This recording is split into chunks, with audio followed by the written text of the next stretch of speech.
not to be taken lightly. The recommendations before us have been posed in specific response to the question asked by the government, and I quote, that we need to consider whether postponement will or will not free up essential resources to assist in our preparations for local government reorganisation, and the report considers this point. As we know currently, it's anticipated that all-out elections are expected in May 2027 for the proposed new authorities. So before we move to questions and debate, which I'm going to collate, obviously for the purpose of this being a single agenda item, I've received requests to speak at this meeting from Councillor Howard, Councillor Ormiston in their capacity as ward members, and Councillor Heather Skibsted as well, who have the right to address the Cabinet under Part 4, Section 7, 11.5 of the Constitution. So I'm going to ask each councillor in turn to come to the front so that they can address the Cabinet. And I'm going to start with Councillor Howard. Would you like to address the Cabinet, please? You have 3 minutes. And I do realise that you had child-caring duties to undertake, and we were sympathetic to that, so we were going to give you some concession if you came late anyway. Welcome.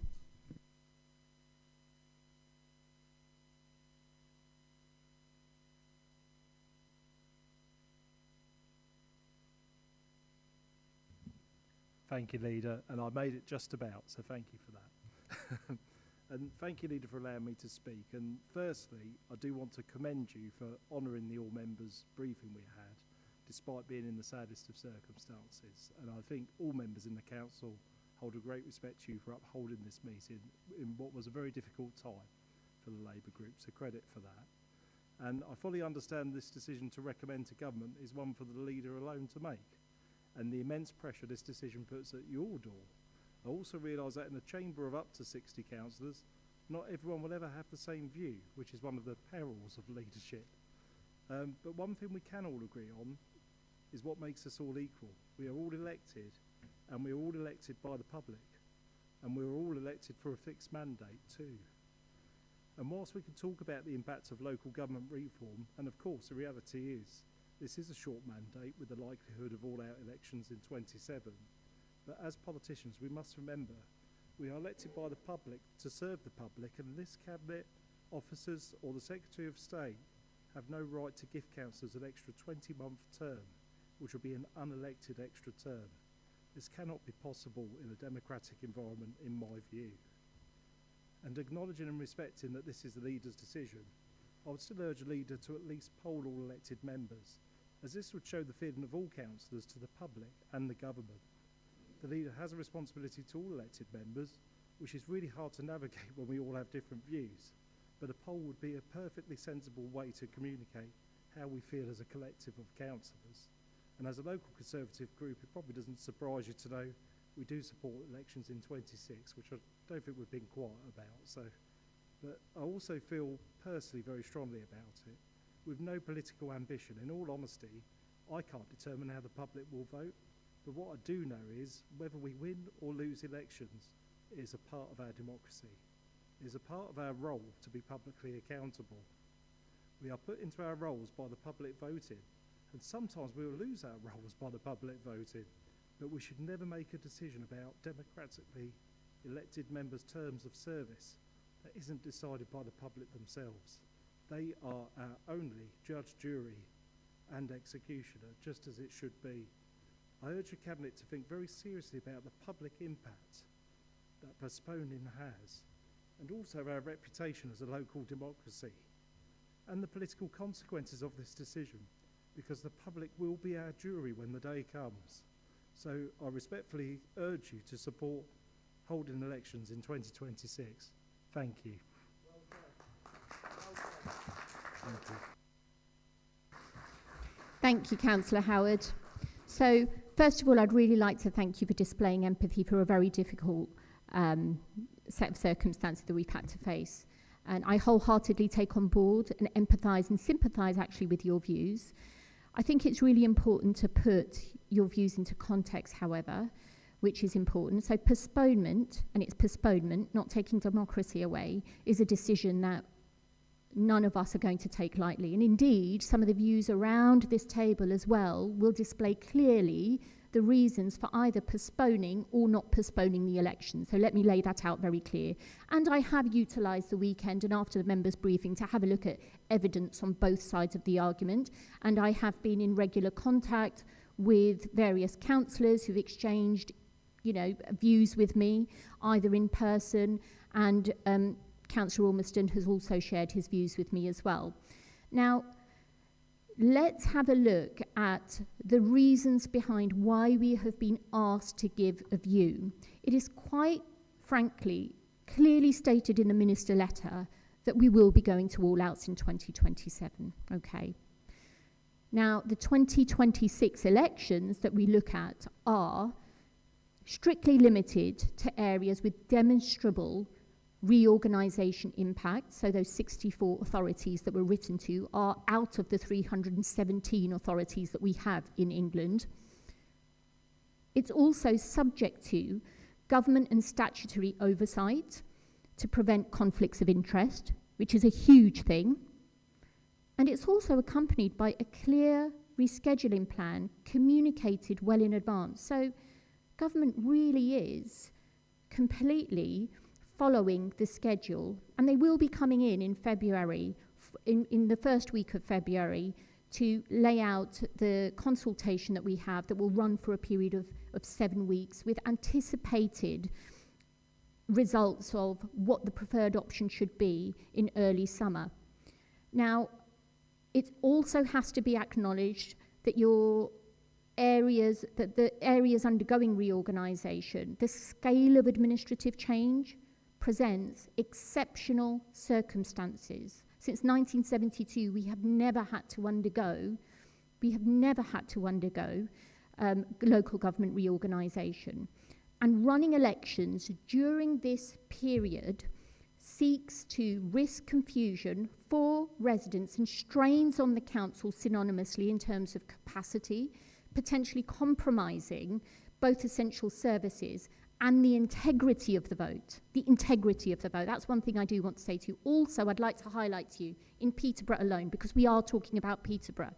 In 2019, we had the local elections in May, which was then followed by a recall petition, as we know, for the current MP. We then asked voters to go to the polls in June for a by-election. We then had a general election the same year, and we had the European elections as well. So that was 5 elections in 1 year. Thereafter, we were then served with a pandemic, as you know, and we have had elections year on year in 2021, 2022, 2023, 2024, with only a follow year, really, as a bit of a respite, I'd like to say, in 2025. So these are the reasons that we are also considering in terms of democracy.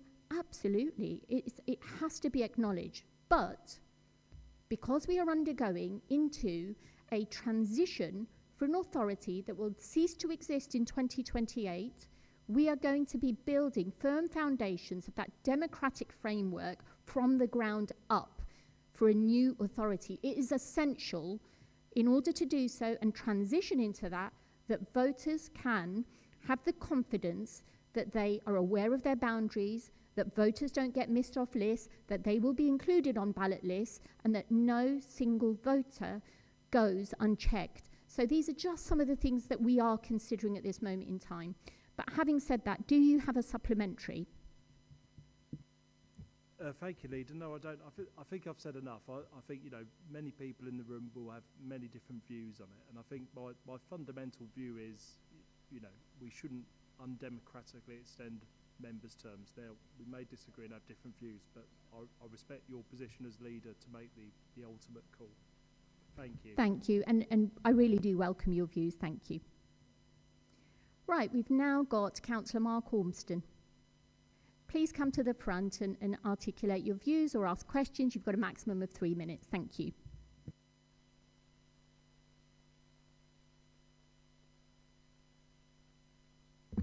Good afternoon, Cabinet. Thank you. I wish to start by thanking the leader for her engagement throughout this process and for the opportunity to speak today. Local government reform, which I'll simply call LGR from here on, is a monumental project. While I am excited by the opportunities LGR offers, the current path for Peterborough remains uncertain. We face a mountain of known unknowns. We do not yet know who we will integrate with, or where our new boundaries will lie. The current 2028 completion date is based on generic timeframes and not a bespoke plan for Peterborough. There are a total of 20 regions, all with numerous councils within them, working to the exact same timeframes. Given the current political climate at home and abroad, I lack confidence that any government can guarantee that each of these hugely significant projects will be delivered on time. At this moment in time, I strongly feel that we simply do not have enough information on Peterborough's LGR plans to justify postponing something as sacrosanct as people's democratic right to vote. I appreciate that this is only my view. For anyone who feels that they do have enough information, you will know that if the elections don't happen this year, Peterborough City Council has already held its last ever planned election cycle. Excluding by-elections, residents will have no say in who represents them on this council between 2024 and 2028. With this in mind, 2026 marks the midpoint of this council's final term.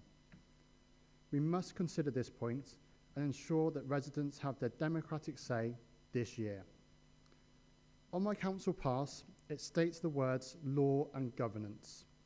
If some of my concerns have resonated with you, from a governance perspective, it is risky at best to postpone elections based on incomplete information. If you have confidence based on the information currently available, I ask you to consider the weight of a 4-year gap in local democracy for this council's final years. I don't think I can over-egg this decision. We are at a critical, historic moment. Now is not the time to show where we differ. It is the time to show what we can achieve together. I hope the leader's response will reflect confidence in this council. Let's not roll the dice and risk a potential lose-lose outcome.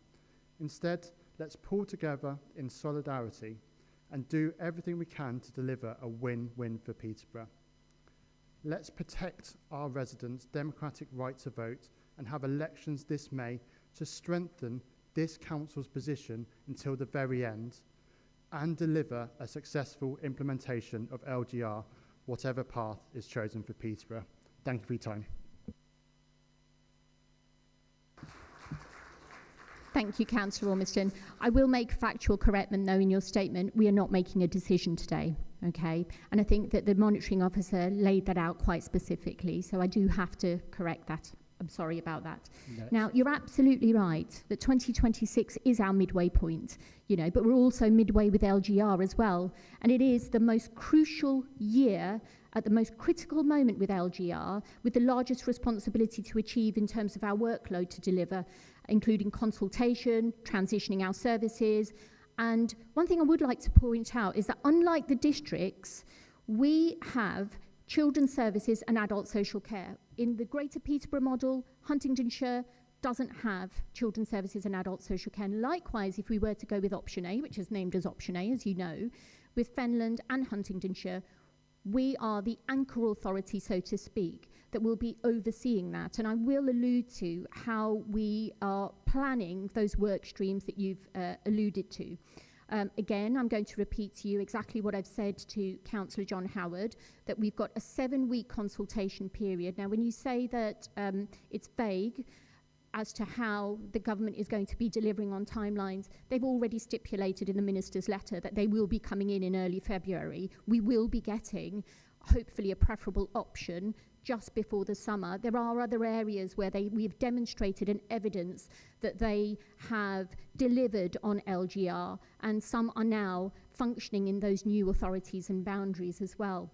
So my understanding is that your ask is also centred around resourcing, and I think that the letter from the Minister specifically stipulates that we give a view on whether we free up capacity to undertake LGR. That's the crux here. That's the whole reason why we are having this discussion. Now, we received the letter on the 19th of December. From then up until now, 5 days before the Christmas period had started, staff and officers on leave have returned to organise an all-members briefing that you were a part of and have now come to this cabinet. So the work of LGR actually starts now. The timeline of LGR as it stands is at its midpoint. The clock is ticking. Our governance arrangements need significant and continued focus to ensure that our decision-making is robust. And this directly impacts on the resources that will support any election process. That is why we are unique. We can ask the officers to undertake elections, but actually with the extra strain on that governance overseeing that transition process, we risk undermining the electoral process in 2026 as well. And that is the message that I'd like to put forward to you. This isn't about rebuttal. It is about calm, educated reasoning so that you can understand to a T why the view that will be collated at the end of this will be made on the basis of the evidence that has been presented before us. Now, another factor that I've also alluded to is the fact that we will be one of those anchor authorities alongside Cambridgeshire, which is also going to be an anchor authority as well. Whether we are part of the 2 or 3 unitaries that have been stipulated in both of those options. And in terms of our preparation, we've allocated an internal programme manager. The councils collectively have appointed a programme director. The work is going to continue, and services are having to work through the requirements of LGR and consider how they resource this process. Now, services are going to need to manage this work and accommodate it, and to make difficult decisions regarding what takes priority over this period of transition. Let's make no mistake, LGR is happening. We will no longer be an authority after 2028. Now, getting the authority into a position to transfer safely and legally is not without its challenges in light of everything that you and I have both said. And ultimately, yes, it is. It is a decision for the members, a view for the members around here. But, of course, we've already spoken about the fact that we may have to use more agency staff and consultants in the way of backfill, and in reality, we will be using them anyway, whichever way this goes. Now, when we talk about a definition for capacity, there isn't a single definition for capacity. I can't stand here and say, well, the reason why we've got to free up capacity is because of X, Y, Z, and that's the reason why, if we do go to deferment of elections, this is the sole reason to do so, because that would be wrong, but we've stipulated what the pressures will be. But we will assess our capacities and others will theirs. So it's not just going to be us in isolation, it will be us working across the region with other authorities to see what our geographical boundaries look like, what our voter demographics look like, and that is going to be a challenge in itself as well. Now, if you'd like to ask a sum-up question, I'd be more than happy. A supplementary question, I'd be more than happy to take that on board. Thank you ever so much, Leader, and thank you for all that. And just sorry, thank you for picking it up, Monitoring Officer. What I was trying to allude to was a decision on the response, so apologies for that point. So I think just from my point of view, I understand everything that's being said, but I think the timing of this is completely wrong. It's putting this council in an impossible position. You've just alluded in your answer there, Leader. We will get this information in the future. They're asking you to give your view now, before that. So to give a view on incomplete information, well, as I said in my speech on law and governance, is really challenging. I guess my follow-up question is, are you able to give any more detail around what projects, what work streams, what have we looked at to see what we can free up capacity within this council without postponing the elections? Because that's really important. This is something incredibly important. It's democracy that we're trying to weigh up here. Thank you.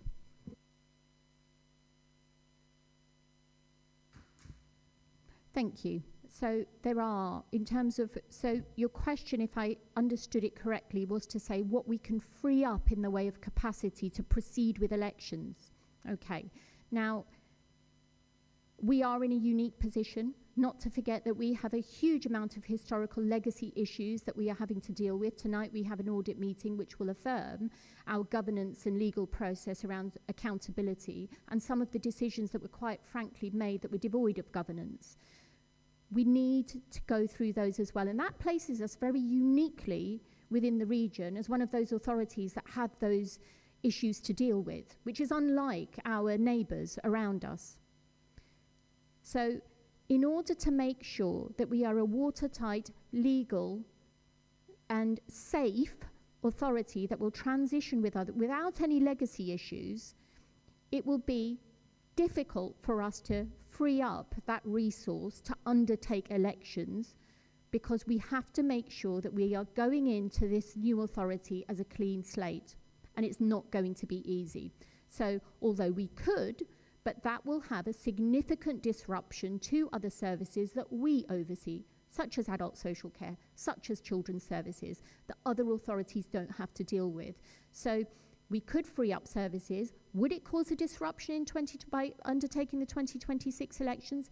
Yes. So those work streams that I've just mentioned around legal and governance, around the historical legacy issues that are unique to us, around children's services, around adult social care, are those that potentially could be affected, and that is not good for service provision in terms of business as usual, but yes, a significant disruption. It also undermines the democratic process of us to undertake the 2026 elections safely, legally, democratically, so that all of our voter bases are covered. So those are some of the bits of evidence that we've seen. And just to correct you in terms of, we do know the timelines, and we do know what the undertaking of what we're going to have to achieve, which is why we have appointed an internal programme manager and across the county an LGR director, programme director, who will have oversight and who will be able to undertake the responsibility of LGR with their counsel and with their guidance as well. So we absolutely know what we're going to be doing here. It's just that we're giving you a counter view to some of your concerns, which are legitimate concerns. They're all legitimate concerns, and we all share them as well, but we've got the answers for them too. So thank you very much. Thank you, Leader. Thank you, Cabinet. We now have Councillor Heather Skibsted, who will be speaking on behalf of her ward residents. Thank you, Councillor Skibsted, and welcome. You've got 3 minutes to put your view forward or questions. Thank you, Leader, and thank you for the opportunity to speak at this meeting. So I would like to speak as ward councillor representing my residents and their view on the issue of cancelling the elections or postponing the elections in May 2026.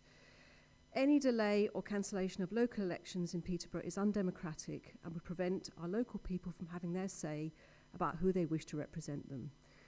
With current national polling, it's becoming increasingly clear that legacy councils with their current political makeup do not necessarily represent the wishes of the public. I just want to stop you there, Councillor Skibsted. We are talking about capacity issues, so if I could please ask you to be restricted to that, thank you, rather than polls and popularity. Thank you. We didn't have elections last year, with it being a fallow year. Many people feel, therefore, that denying residents their voting rights for 2 years leaves us with a representation that is significantly different to what residents want.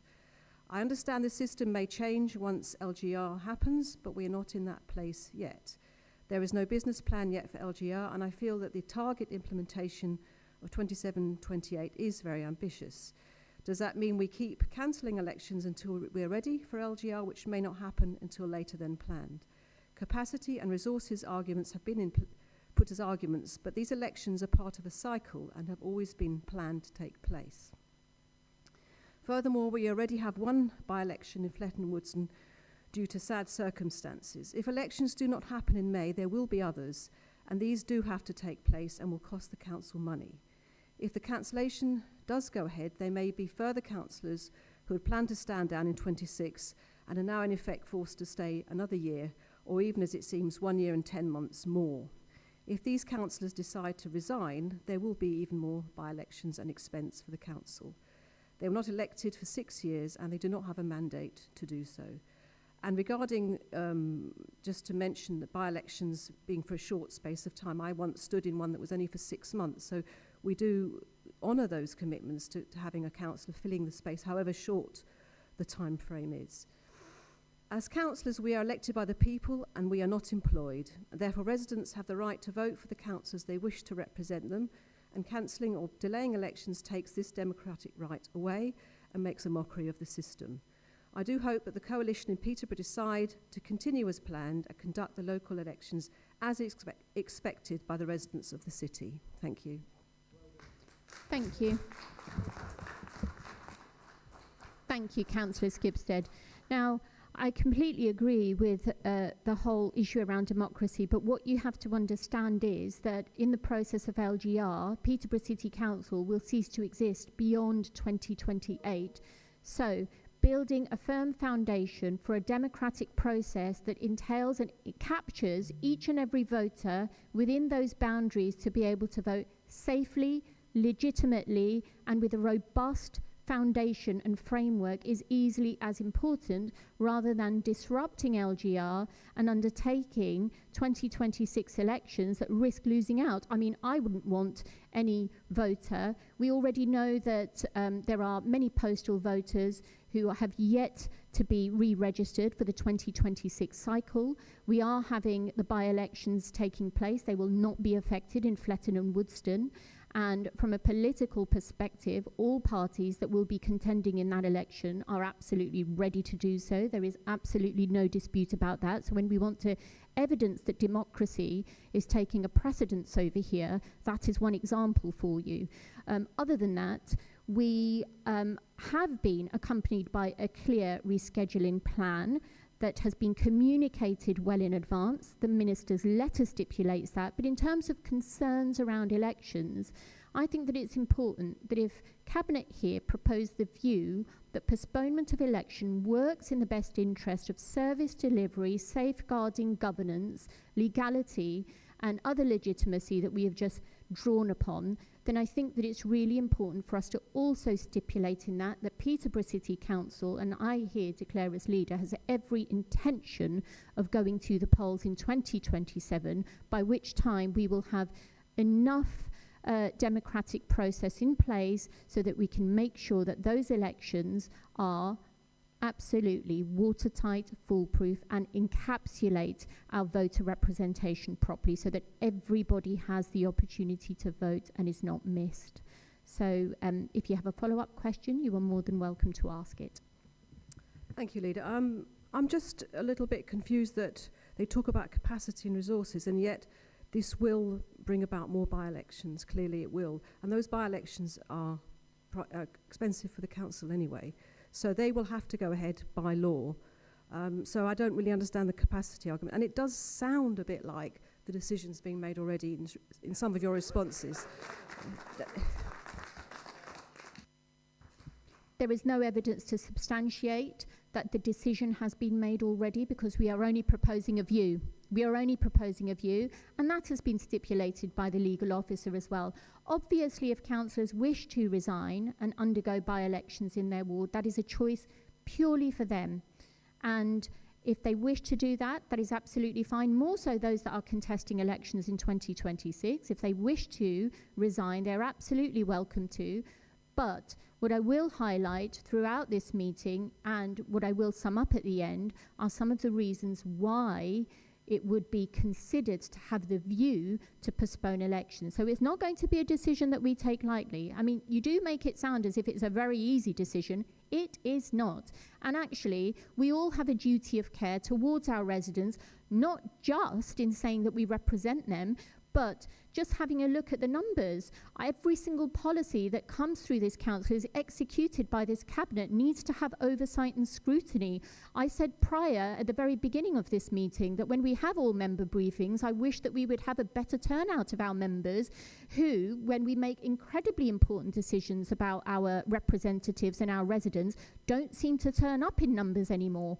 But it's important that when we do have representation, we care about every facet of every service that we are delivering to our residents, especially those that are frail and vulnerable and don't have a voice for themselves too. So democracy can work both ways.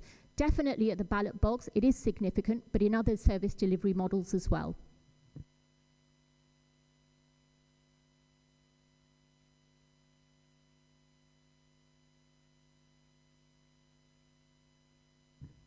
Now, I will go back to the agenda. So I'm now asking members to move to questions and debate. So I would like to ask, before we go to the recommendation, if there's anybody that would like to put forward questions or debate. Councillor Katie Cole.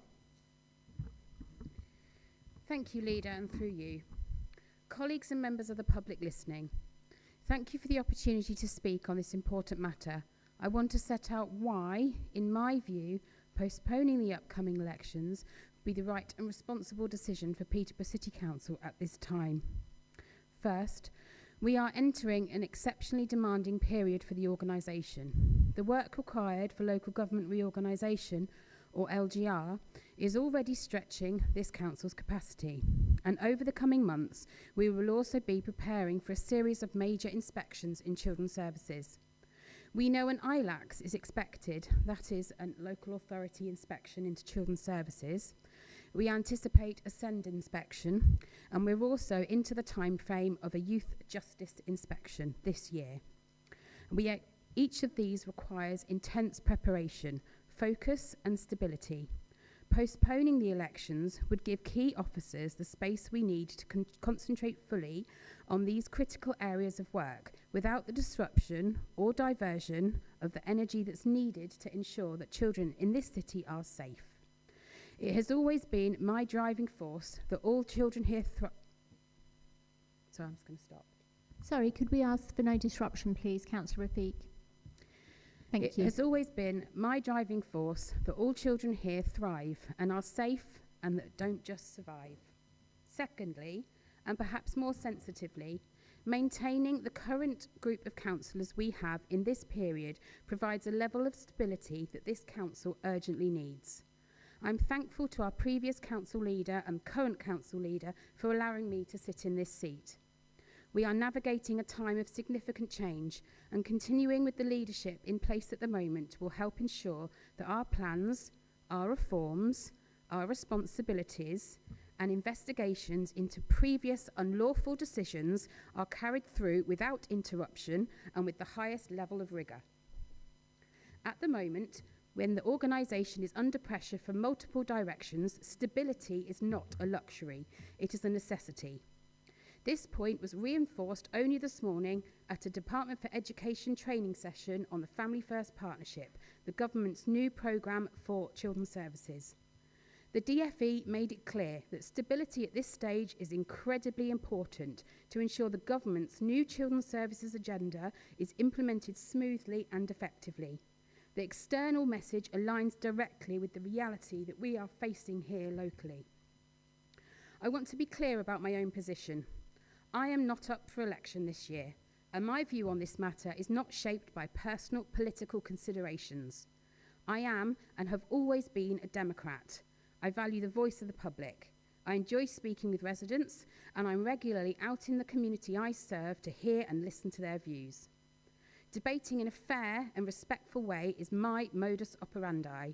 It is how I work, how I engage, and how I believe decisions should be made. My support for this postponement comes from what I believe is the best interests of this council and the people we serve, not for any desire to avoid democratic accountability or grandstand on social media. Third, we must not overlook the scale of the reforms we are implementing in children's services through Family First. These reforms are fundamental to improving outcomes for children and families in Peterborough, and they require sustained attention and consistent leadership. An election at this point is going to risk slowing and disrupting that. Finally, there is a practical and financial reality we must acknowledge. Holding elections for 18 councillors in this year will not...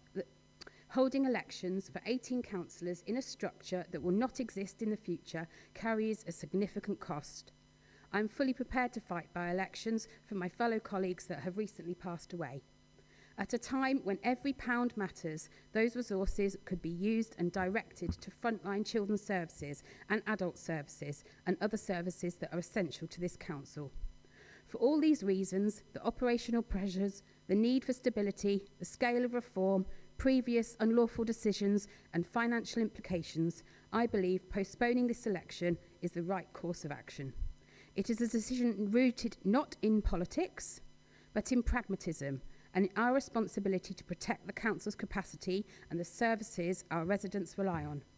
I am happy to discuss this further, but I hope this sets out why clearly I support this proposal to postpone the elections. I believe it is in the best interests of Peterborough. What, in my view, this does not is council democracy or my residents' voice. Thank you, Councillor Cole. I now have Councillor Angus Ellis. Thank you, Leader. And first of all, thank you for referring this to the Cabinet to inform the view that we're going to be giving government on whether or not postponement of elections is something which will help us deal with the huge amount of work we're going to be getting need to do for LGR. And I'd like to give everybody a list of examples from my portfolio and the waste and environmental services part of my portfolio. So in waste, environmental and refuse services, to prepare for LGR, we need to merge entirely different service models, combine waste and environmental services from multiple existing councils, align services that currently operate with different collection frequencies, different bin types and colours, different charging structures, and manage resident confusion when neighbouring streets may receive different services. We also need to harmonise waste collection policies, decide and implement a single collection model for the new authority, align policies on residual waste, recycling, food waste and garden waste, manage political and public sensitivity where services change or alter, redesign collection routes, completely redraw refuse and recycling routes to reflect new council boundaries, new depots, new fleet allocation, still with routes that previously crossed legacy council boundaries, and maintain service continually during the transition.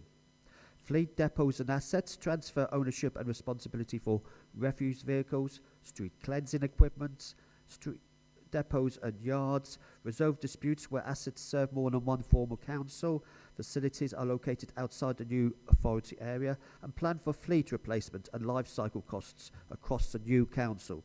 Contracts and disposal arrangements, review all waste contracts, including collection, disposal, recycling, processing, managing different contract lengths, break clauses, gate fees, and reassign or renegotiate contracts for the new authority.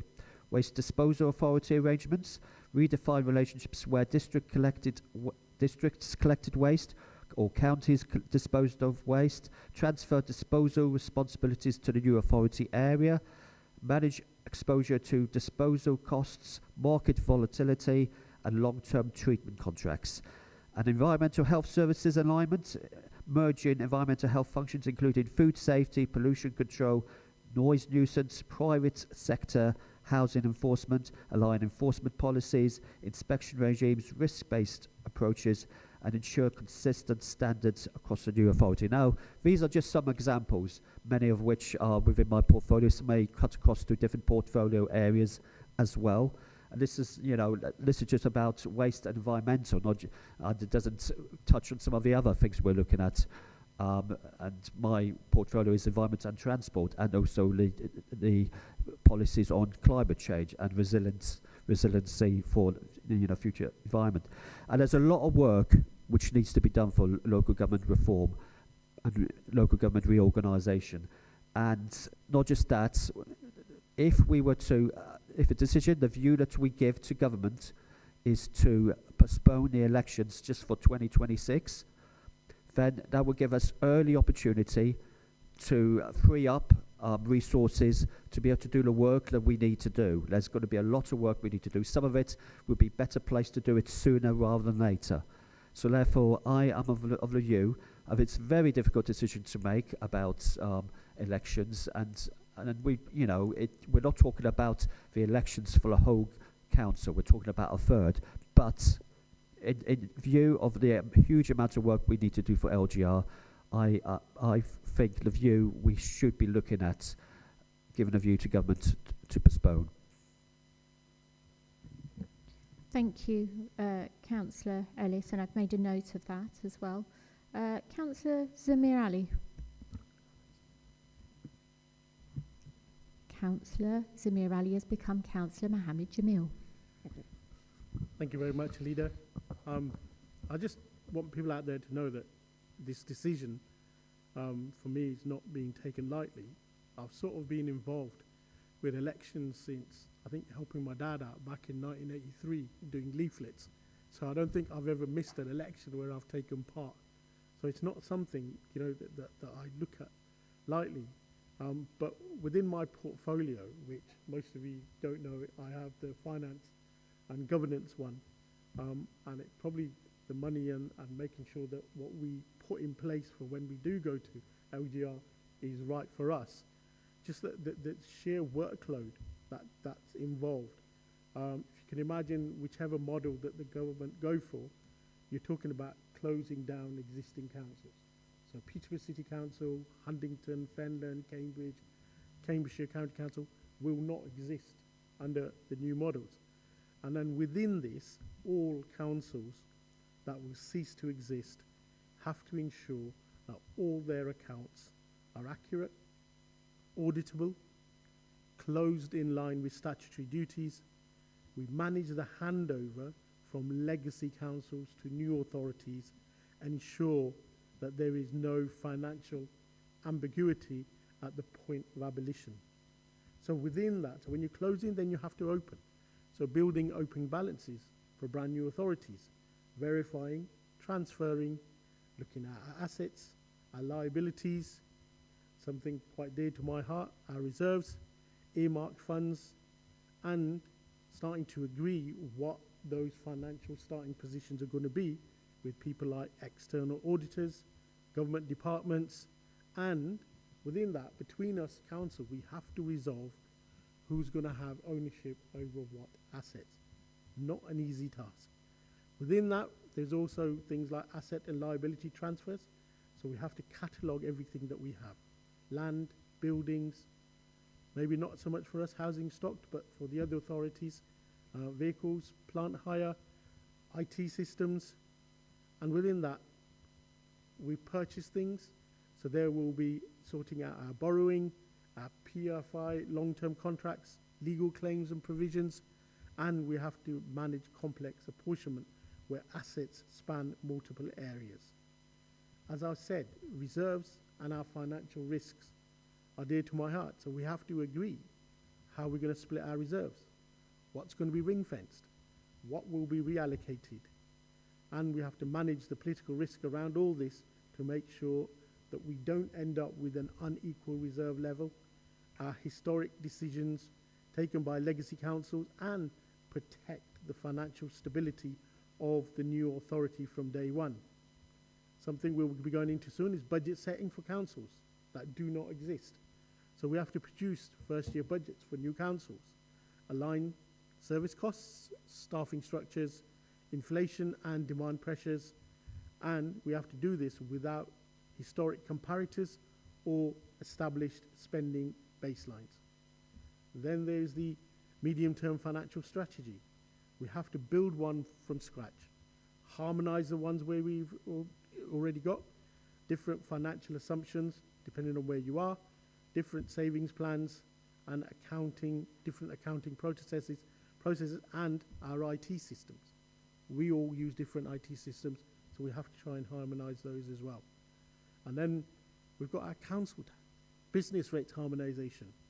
So we have to prepare for council tax harmonization, which are going to be merged across all the constituent authorities that we're going to go with. So we're going to have to look at transitional arrangements. There's going to be winners and losers. So we have to align our structures, and there will be things that we have to put in place like discounts, exemptions, and we have to manage our business rates pooling and our risk sharing.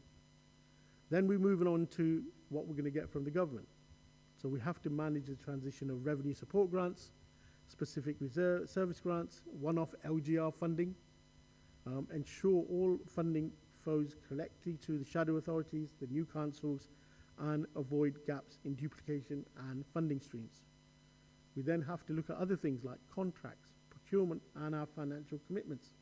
We have to review our live contracts to establish break clauses, innovation requirements, financial exposure, transfer all our contracts to new authorities, ideally to contracts that are no longer, get rid of contracts that no longer represent value for money, and must be procured post-LGR. Then the most valuable asset that we have, our staff, looking at our pensions, payroll, all these have to be managed within the next, up to 2028 before we do that. Our financial systems, our data migrations, but a few more to mention. And as I've mentioned, audit, governance, assurance. We have to make sure that all things, financial and governance, are in place before we go into our new authority. So therefore, with a heavy heart, I will be voting in order to give the government power to actually, I agree that our election should be postponed simply because of the amount of workload that we've got to go, and to make sure that the new authority starts off on a sound footing. Thank you, Councillor Jamil, for that really comprehensive. And I've actually seen a trend whereby Councillor Angus Ellis, Councillor Katie Hall and yourselves have laid out those work streams that very rightly Councillor Mark Ormiston was referring to when it comes to having a look at what work we're going to have to undertake. So it is incredibly useful that you are saying this on public record, that we have these work streams to undertake, which aren't without risk, and a huge risk around the finance in answer to Councillor Heather Skibsted's views are that by-elections will take place. We've had them due to unforeseen circumstances, but if people want to tip us into a by-election because they don't want to stick around, that can also put us into a huge financial risk as well. So anybody that wants to take responsibility for tipping us into Section 114 territory, although, I hope that doesn't happen, we only have that thing to take into consideration, that we don't want financial instability when we're undergoing this transition. So I just thought I'd make that point clear. We've got Councillor Neil Boyce.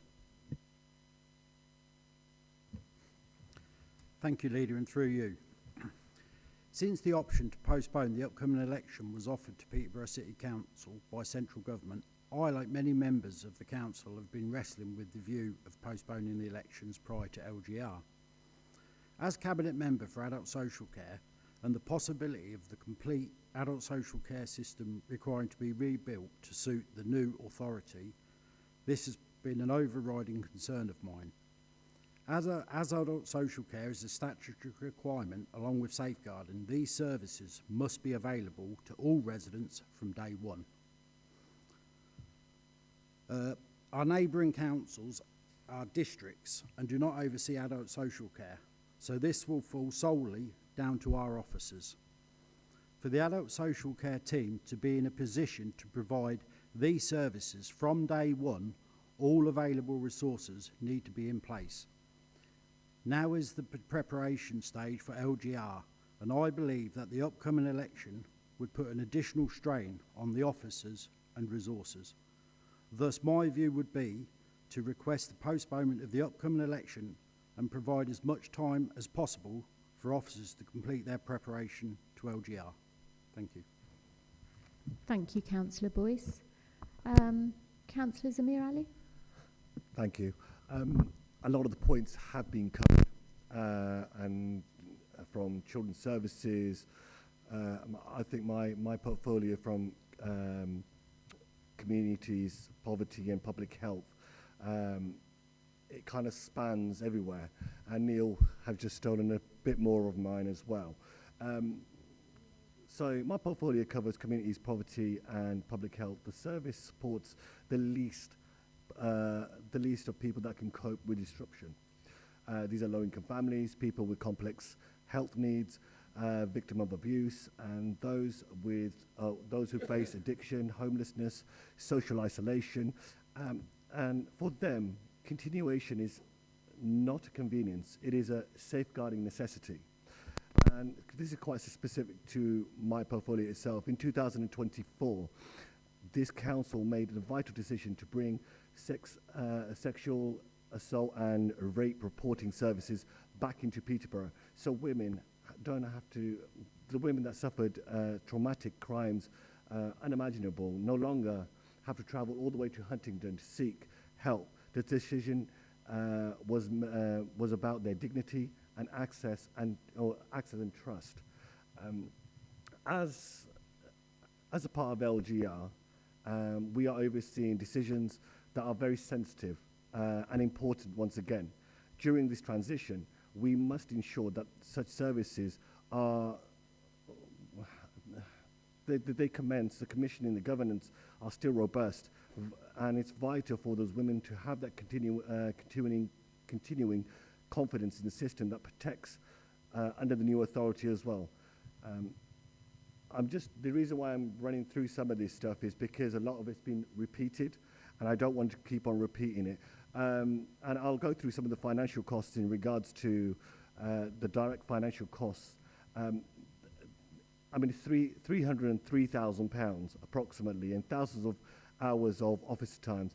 In my portfolio, this could fund survivors of violence and abuse, the cost of living crisis and assistance, community safety and prevention services, early intervention to reduce long-term health and social care costs. And I just want to come to the latter part of it, because I think everything else has been covered. Sustainability is one of the most important things for a new authority. Survivors, abuse families in poverty and facing serious health inequality, continuing the relevant protection, dignity and support. These people must become first, and structural change, and it must remain the central decision of this council and the future council, and especially through LGR as well. I thank you for your time.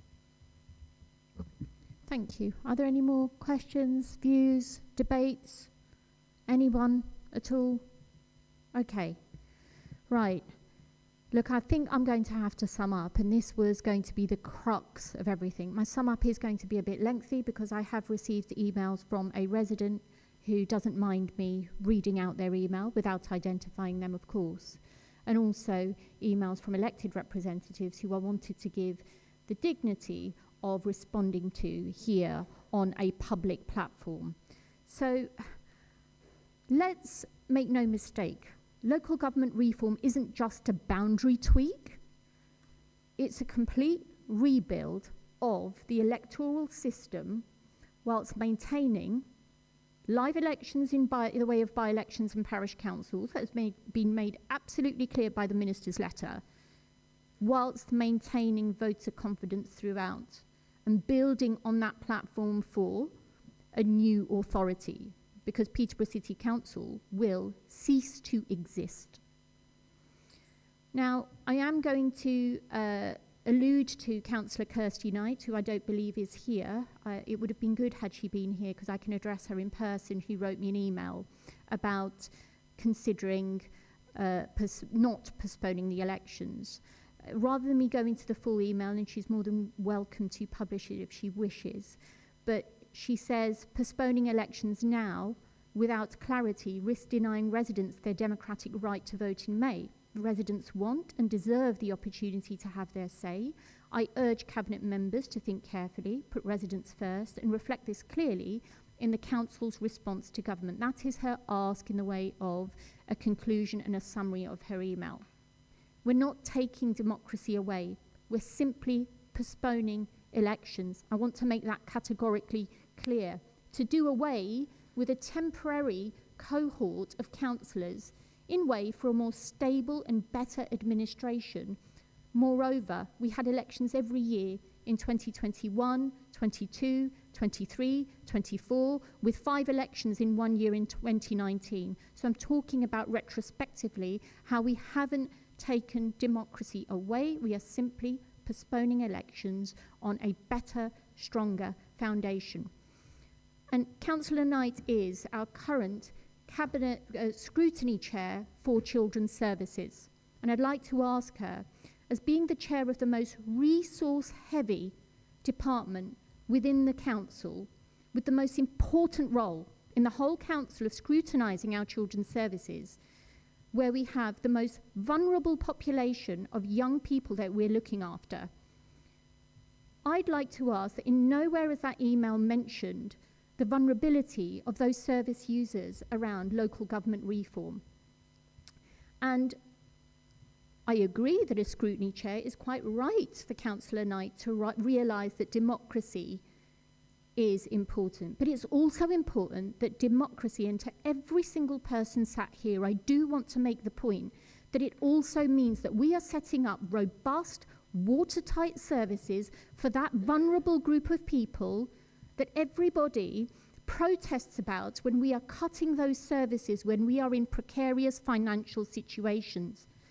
So why do we have a risk of elections when it comes to social care with relevance to Councillor Knight's brief position as being chair of Children's Services? And I'd like to ask her, not once has she picked up the phone or spoken to me about her oversight and scrutiny as to whether there are going to be any safeguarding assurances in that portfolio, whether we have been managing loss or stretch of senior staff in that particular portfolio, whether she has concerns for ensuring continuity for those vulnerable residents.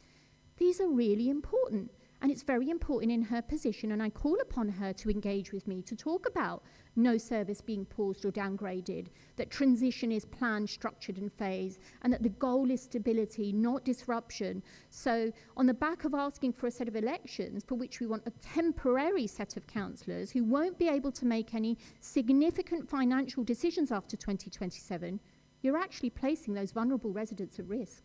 And when I used to work in accident and emergency, please don't interrupt, Councillor Rafiq. No, please don't interrupt. No, please don't interrupt. Thank you. Thank you.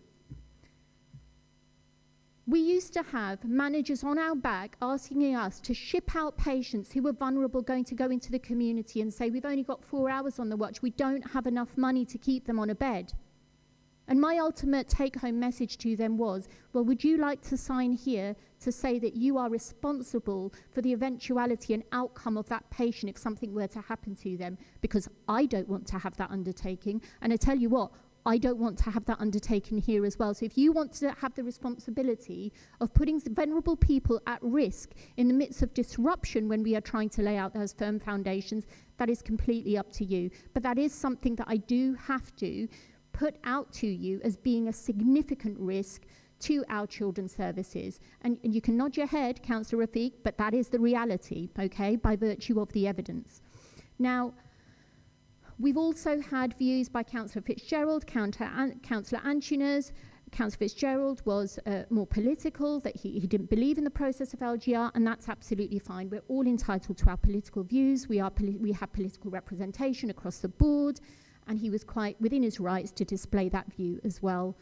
Councillor Antunes thought that this was undermining democracy and that the residents would be upset with us about it. I hope that each member here has been able to lay out why they feel postponement of elections is within the best interests of Peterborough and the new authority as well. Now, in terms of Councillor Rafiq, you put up a video recently, and I will quote you, that you said that our right to democracy is going to be denied by this Labour government. No, it isn't. The government has written to 64 councils out of 317 principal councils in England, and democracy isn't being cancelled. It's being sequenced to deliver new councils elected by everyone at the same time in 2027. And if councils could cancel elections for political reasons, the court would overturn those decisions immediately.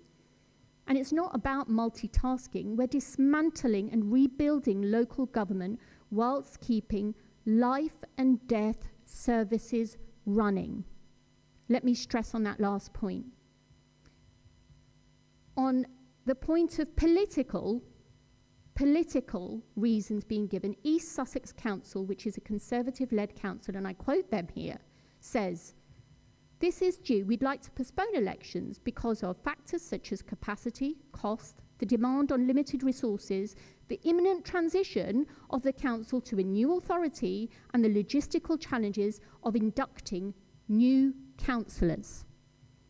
West Sussex, again a Conservative authority, has said operationally, authorities need focused political leadership, and running 2 sets of elections in such a short space of time risks member focus being on that rather than the business of local government.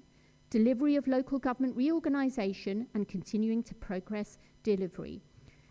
And we've had feedback from chief execs, actually, from devolution priority programme councils that have told us that many of the staff that are integral to the running of smooth elections outside of the usual monitoring officers and election team will themselves be the same, helping councils transition from their legacy organisations into the unitaries post-vesting day.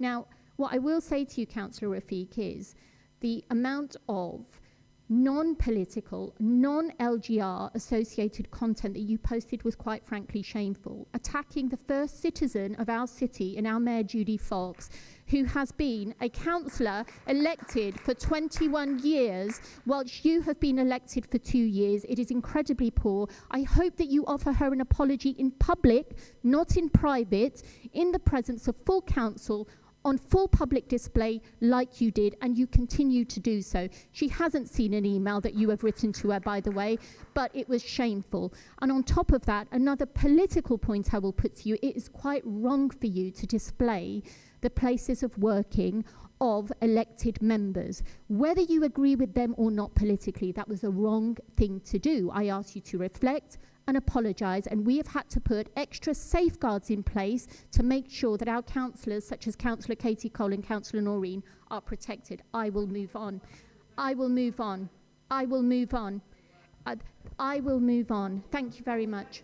Thank you. I am moving on. It was important to put that out. It is poor behaviour. I will be moving on. Thank you very much. Now, coming back to the subject of LGR, Councillor Cole, I will not allow you to say anything at this moment in time. It is a contentious matter. Thank you very much.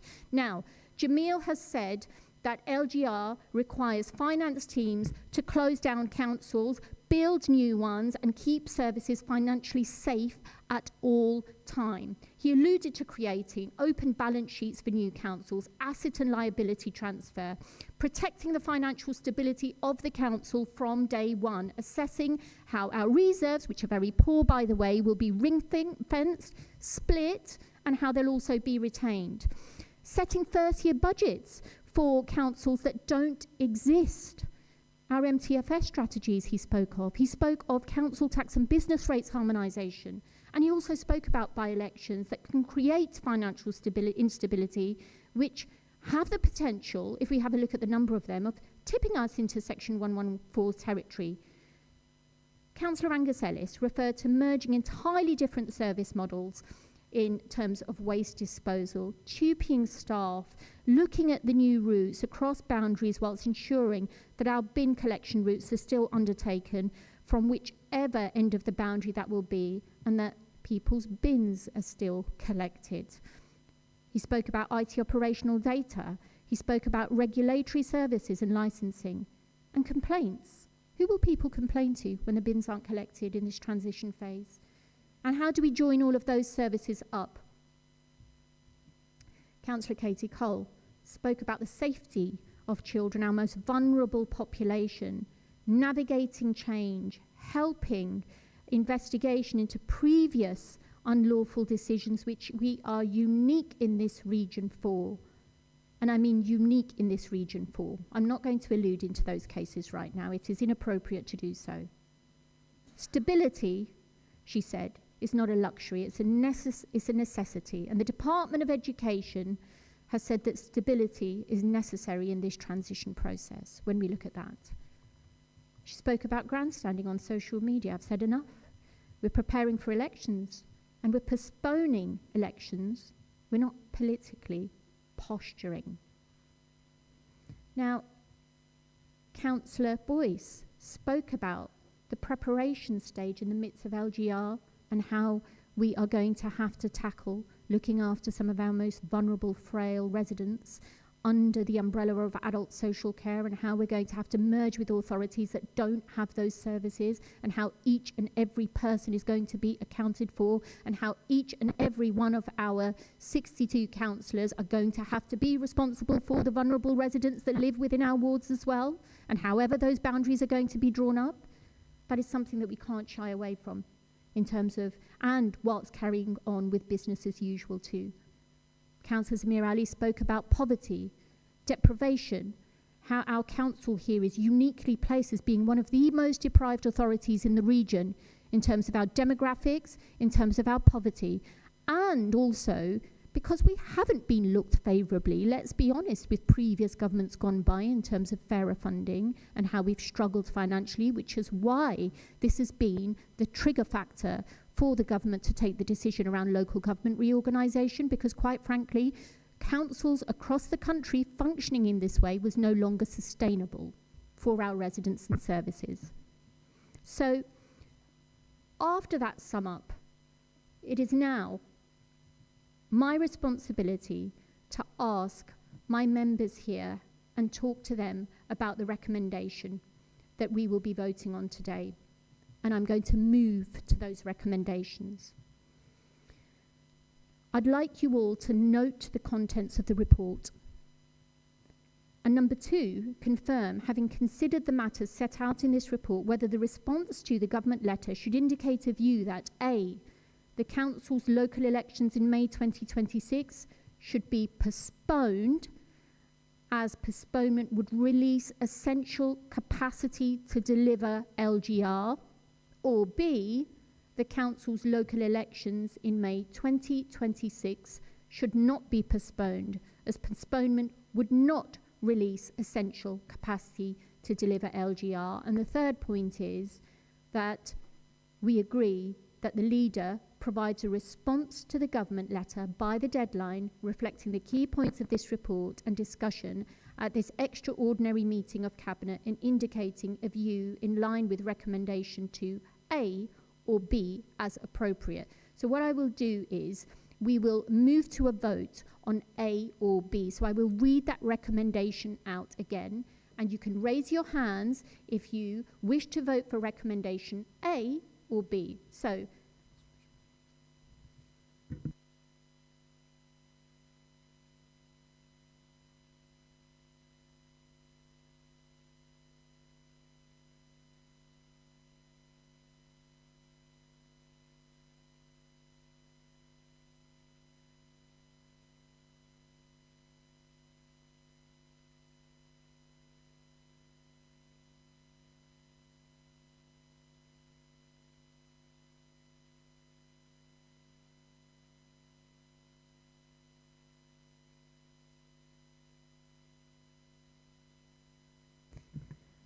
thank you. I've just clarifying the points with the legal officer.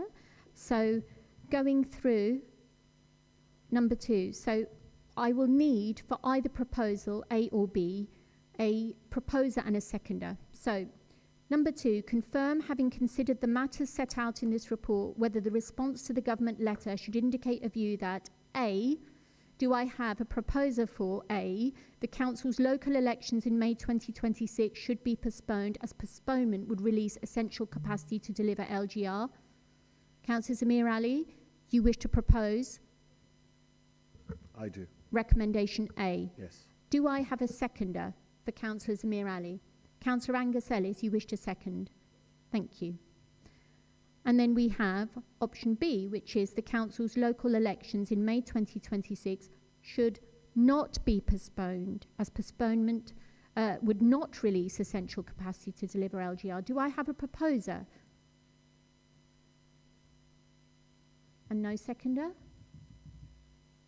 Okay. Which means that it seems as if we're unanimous on recommendation A. I'll ask the legal officer to come in. Thank you, Leader, and through you. So the proposal by Councillor Ali and seconded by Councillor Angus Ellis is that the council's local elections in May, the view should be expressed to government that the council's local elections in May 2026 should be postponed, as postponement would release essential capacity to deliver LGR. We now need members to vote on that. Could those in favour of that proposal please indicate now?